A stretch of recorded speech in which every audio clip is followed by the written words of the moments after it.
অনেকে ভাবে Honda dream শুধু সিটি রাইডের জন্য, কিন্তু আমি যখন অফরোডিং ট্রেলে এই বাইকটি চালাই তখন একটাই কথা মনে হয়, হালকা ওজন আর ইঞ্জিনের স্মুথনেসের জন্য এই বাইকটা অফরোডে আশ্চর্যজনক আরামদায়ক। ইঞ্জিনের স্মুথ পারফরম্যান্স আর লাইট ওয়েট ফ্রেম আমার নিয়ন্ত্রণ সহজ করে দিয়েছে। পাথুরের রাস্তায় বা উঁচু নিচু পথে, পাহাড়ে বাইকটা দ্রুত ভারসাম্য ফিরে পাই।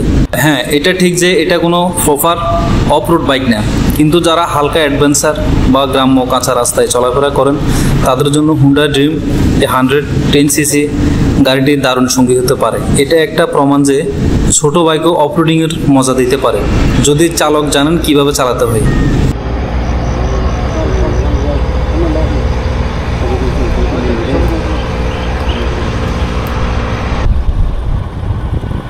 পাহাড়ে এই বাইকটি চালানোর সময় আমার তেমন কোনো সমস্যা হয়নি, কর্নারিংয়ে কোনো সমস্যা হয়নি। যেমন এটার কারণ হচ্ছে এই বাইকটিতে যে এমআরএফ ব্র্যান্ডের টায়ারটি ব্যবহার করা হয়েছে, এটা খুবই ভালো মানের সফট একটা টায়ার, যার কারণে কর্নারিংয়ের সময় স্লিপ কাটে না, আর ব্রেকিংয়েও ভালো পারফরমেন্স দেয় এই টায়ারটি।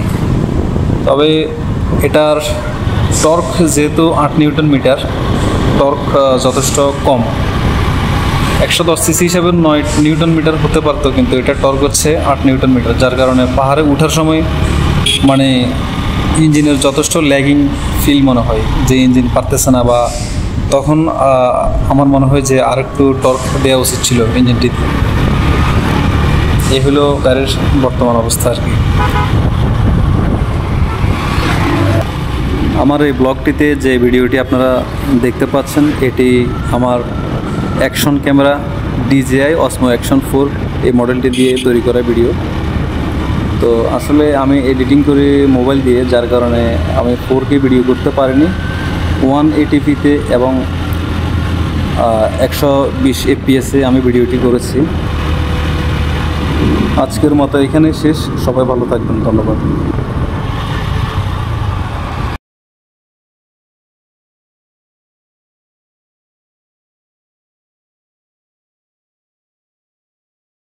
তথ্য পেতে আমার চ্যানেলটিকে সাবস্ক্রাইব করে রাখুন।